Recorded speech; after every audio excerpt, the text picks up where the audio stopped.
Hi friends, ಎಲ್ಲರಿಗೂ ನಮಸ್ಕಾರ. ಚಿರುಕರಣ ಬ್ಲಾಗ್ಗೆ ಸ್ವಾಗತ. ನಾನು ನಿಮ್ಮ ರಕ್ಷಿತಾ ನಾಗರಾಜ್. ಇವತ್ತು ನಾನು ನುಗ್ಗೆಕೇರಿ ಹನುಮಪ್ಪನ ದೇವಸ್ಥಾನಕ್ಕೆ ಬಂದಿದ್ದೀನಿ. ಸಂಜೆ ಒಂದು 6 ಗಂಟೆ ಆಗಿದೆ. ದೇವಸ್ಥಾನಕ್ಕೆ ಪೂಜೆ ಮಾಡಿಸ್ಕೊಂಡು ಹೋಗೋಣ ಅಂತಲೇ ಬಂದ್ವಿ ನಾವು. ಈಗೆಲ್ಲ 6 ಗಂಟೆ 6:30 ಅಷ್ಟೊತ್ತಿಗೆ ಕತ್ಲಾಗ್ಬಿಡುತ್ತೆ. ಹಾಗಾಗಿ ಸ್ವಲ್ಪ ಬೇಗನೆ ಹೋದರೆ ಸ್ವಲ್ಪ ಬೇಗ ಬರ್ಬೋದು ಅಂತ ಹೇಳ್ಬಿಟ್ಟು ಬಂದ್ವಿ ನಾವು. ನೋಡಿ, ಇಲ್ಲಿ ಕೆರೆ ಇರೋದ್ರಿಂದ ಯಾವಾಗಲೂ ತಂಪಾದ ವಾತಾವರಣ ಇರುತ್ತೆ. ಮತ್ತು ನಾಳೆ ಶನಿವಾರ ಇರೋದ್ರಿಂದ ತುಂಬಾ ರಶ್ ಇರುತ್ತೆ. ಆರಾಮಾಗಿ ದೇವರ ದರ್ಶನವನ್ನು ಮಾಡಲಿಕ್ಕೆ ಆಗೋದಿಲ್ಲ. ತುಂಬ ರಶ್ ಇರೋದ್ರಿಂದ ದೇವ್ರನ್ನ ದರ್ಶನ ಮಾಡಲಿಕ್ಕೂ ಬಹಳನೇ ಕಷ್ಟ ಆಗುತ್ತೆ ನಾಳೆ.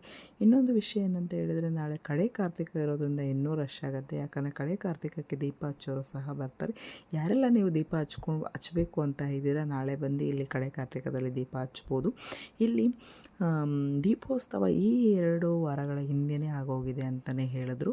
ಆವಾಗ ದೇವಸ್ಥಾನಕ್ಕೆ ಎಲ್ಲ ಲೈಟಿಂಗ್ಸ್ ಎಲ್ಲ ಹಾಕಿದ್ರಂತೆ. ನೋಡಿ, ಅದನ್ನೇ ಸಹ ತೋರಿಸ್ತೀನಿ. ಇಲ್ಲಿ ಇದು ನೀರಿನಲ್ಲಿ ಎಷ್ಟು ಚೆನ್ನಾಗಿ ಅಂದರೆ ಅದರ ಬಿಂಬ ಬೀಳ್ತಾ ಇದೆ ನೋಡಿ. ನೋಡಲಿಕ್ಕೆ ಒಂದು ಚೆಂದ ಅಲ್ವಾ ಇವೆಲ್ಲ. ಮತ್ತು ನಾಳೆ ಇಲ್ಲಿ ವಾರ ಇರೋದ್ರಿಂದ ಇಲ್ಲಿ ಅಂಗಡಿಗಳನ್ನೆಲ್ಲ ಹಾಕ್ತಾರೆ. ಸೈಡಿಗೆ ಅಂಗಡಿಗಳನ್ನೆಲ್ಲ ಹಾಕ್ಕೊತಾರೆ. ಮತ್ತು ನಾಳೆಗೆ ಏನೇನು ಬೇಕು ಎಲ್ಲ ಈಗಲಿಂದನೇ ಪ್ರಿಪ್ರೇಷನ್ ಮಾಡ್ಕೊತಾರೆ. ಬೇಕಾದ್ರೆ ನಿಮಗೆ ತೋರಿಸ್ತೀನಿ ಬನ್ನಿ. ಇಲ್ಲಿ ಪಕ್ಕದಲ್ಲೇ ಒಂದು ಏನೋ ಅಡುಗೆದೆಲ್ಲ ಮಾಡ್ತಾಯಿದ್ರು. ಬಟ್ ಏನು ಮಾಡ್ತಾರೋ ಅಷ್ಟು ನನಗೆ ಐಡಿಯಾ ಇಲ್ಲ. ಮತ್ತು ನಾಳೆಗೆ ಹೂವಿನ ಮಾಲೆಗಳೆಲ್ಲ ಮಾಡ್ಕೊಳಕ್ಕೆ ರೆಡಿ ಮಾಡ್ಕೊತಾ ಇದ್ರು.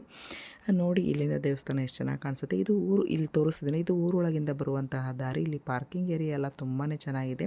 ಇದರ ಹಿಂದೆಯೇ ನಾನು ಚಿನ್ನಿ ಬರ್ತ್ಡೇಗೆ ನಾನು ಇಲ್ಲಿ ಒಂದು ವ್ಲಾಗ್ನ ಮಾಡಿದ್ದೆ ನಾನು. ನೋಡಿ, ಇಲ್ಲಿ ಮಾಲೆ ಎಲ್ಲ ರೆಡಿ ಮಾಡ್ಕೊಳ್ತಾನೆ ಇದ್ದಾರೆ. ತುಂಬ ಚೆನ್ನಾಗಿ ಮಾಡ್ಕೊತಾಳೆ. ನಾಳೆಗೆ ಎಲ್ಲ ರೆಡಿ ಮಾಡ್ಕೊತಾ ಇದ್ದಾರೆ. ಈಗ ದೇವಸ್ಥಾನಕ್ಕೆ ಹೋಗೋಣ ಬನ್ನಿ. ಇಲ್ಲಿ ಕಾರ್ತಿಕಕ್ಕೆ ದೀಪವನ್ನು ಹಚ್ಕೊಳ್ಳೋರು ಹಚ್ಚುತ್ತಾ ಇರ್ತಾರೆ. ಇಲ್ಲ ಅಂತ ಹೇಳಿದ್ರೆ ಪ್ರತಿನಿತ್ಯನೂ ಸಹ ಇಲ್ಲೇನು ತೋರಿಸ್ತಾ ಇದ್ದೀನಿ ಅಲ್ವಾ, ದೀಪ ಹಚ್ಚಿದ್ದಾರೆ ನೋಡ್ರಿ ಕೆಳಗೆ. ಅಲ್ಲೂ ಸಹ ಪ್ರತಿನಿತ್ಯ ಭಕ್ತಾದಿಗಳು ಬಂದವರು ದೀಪವನ್ನು ಹಚ್ಚಿ ಹೋಗ್ತಾ ಇರ್ತಾರೆ. ನಾವು ಅದೇ ರೀತಿ ದೇವಸ್ಥಾನ ಹಂಗೆ ಪೂಜೆ ಮಾಡಿಸ್ಕೊಂಡು ಹೋಗಿ ಹಂಗೆ ದೀಪನ ಹಚ್ಚಿ ಬರೋಣ ಅಂತ ಹೇಳ್ಬಿಟ್ಟು ಬಂದ್ವಿ. ಇಲ್ಲಿ ಕಾರ್ತಿಕ ಮುಗಿಯೋವರೆಗೂ ಸಹ ಇಲ್ಲಿ ದೀಪವನ್ನು ಹಚ್ಚುತ್ತಾ ಇರ್ತಾರೆ ಪ್ರತಿನಿತ್ಯ. ಬಟ್ ಶನಿವಾರ ಸ್ವಲ್ಪ ಜಾಸ್ತಿ ಜನ ಬರೋದ್ರಿಂದ, ಶನಿವಾರ ಕಡೆ ಕಾರ್ತಿಕ ಇರೋದ್ರಿಂದ ಇಲ್ಲಿ ದೀಪಗಳನ್ನು ಜಾಸ್ತಿಯಾಗಿ ಹಚ್ಚುತ್ತಾರೆ. ಇಲ್ಲಿ 2 ವಾರಗಳ ಹಿಂದೆ ದೀಪೋತ್ಸವ ನಡೆದಿದೆ ಅಂತಲೇ ಹೇಳಿದ್ರು. ಬಟ್ ನನಗೆ ಗೊತ್ತಿರಲಿಲ್ಲ. ಅವ್ರಿಗೆ ಕೇಳಿದಾಗಲೇ ಗೊತ್ತಾಯಿತು ದೀಪೋತ್ಸವ ಇಲ್ಲಿ ನಡೆದಿದೆ ಅಂತ ಹೇಳ್ಬಿಟ್ಟು. ಹಾಗಾಗಿ ಹಾಗೆ ಒಂದು ಪೂಜೆಯನ್ನು ಮಾಡಿಸ್ಕೊಂಡು ಸ್ವಲ್ಪ ಹೊತ್ತು ಕೂತಿ ನಾವು ಚಿನ್ನಿ ಎಲ್ಲ ಸ್ವಲ್ಪ ಓಡಾಡ್ತಿದ್ಲು, ಅವಳನ್ನು ಸಹ ಆಡಿಸ್ಕೊಂಡು ಬಂದ್ವಿ. ಮತ್ತು ನೀವು ಅದೇ ಹೇಳಿದ್ನೇ ಅಲ್ವಾ, ದೀಪ ಹಚ್ಚಬೇಕು ಅಂತ ಹೇಳಿದ್ರೆ ನಾಳೆ ಬನ್ನಿ. ನಾಳೆ ಕಡೆ ಕಾರ್ತಿಕ ಇರೋದ್ರಿಂದ ವಾರದ ದಿನ ಆಗಿರೋದ್ರಿಂದನೂ ಸಹ ಒಳ್ಳೆಯದು. ಮತ್ತು ನಾಳೆ ರಶ್ ಇರುತ್ತೆ ಅಲ್ವಾ. ಬಟ್ ದೇವರ ದರ್ಶನ ಮಾಡಲಿಕ್ಕೆ ಅಷ್ಟು ಇದಾಗಿರೋದಿಲ್ಲ. ನೋಡಿ, ಇಲ್ಲಿ ದೇವರ ದರ್ಶನ ಎಲ್ಲರಿಗೂ ಸಹ ನಾನು ಮಾಡಿಸ್ತಾಯಿದ್ದೀನಿ. ಇಷ್ಟು ಫ್ರೀಯಾಗಿ ನೋಡಲಿಕ್ಕೆ ನಾಳೆ ಸಾಧ್ಯ ಆಗೋದಿಲ್ಲ. ಹಾಗಾಗಿ ನಾನು ಇಂದಿನ ದಿನವೇ ಬಂದು ಪೂಜೆ ಮಾಡಿಸ್ಕೊಂಡು ಹೋಗ್ತಾ ಇದ್ದೀನಿ.